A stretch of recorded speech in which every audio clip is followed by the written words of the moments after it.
Bon, d'accord. Mais c'est quoi exactement la sursaturation? La sursaturation, c'est lorsque la pression d'azote d'un compartiment est supérieure à celle de la pression d'azote que tu respires. Tu te rappelles que lorsque la pression ambiante augmente, la pression d'azote respirée augmente aussi. Au cours d'une plongée, la pression d'azote dans les différents compartiments augmente en fonction de leur période. Lors de la remontée, le phénomène s'inverse. Lorsque la pression diminue, la pression d'azote présente dans l'air que tu respires diminue aussi. Mais la pression d'azote dans les différents compartiments n'a pas le temps de suivre. La pression d'azote dans les compartiments devient alors supérieure à celle respirée. Les compartiments sont sursaturés. Haldane définit un seuil de sursaturation que les compartiments peuvent supporter sans risque.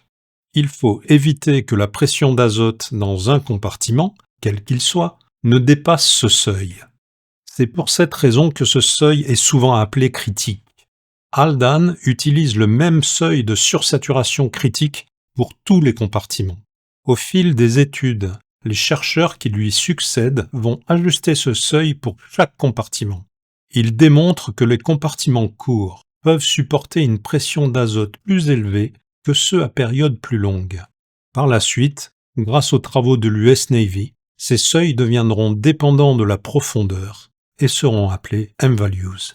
À la fin d'une plongée, si au cours de la remontée, la pression d'azote dans un compartiment atteint à une profondeur donnée son seuil critique, tu dois t'arrêter à cette profondeur pour laisser le temps à ce compartiment d'éliminer suffisamment d'azote avant de reprendre le chemin de la surface. Le compartiment en question est appelé compartiment directeur. Mais ceci est une autre histoire.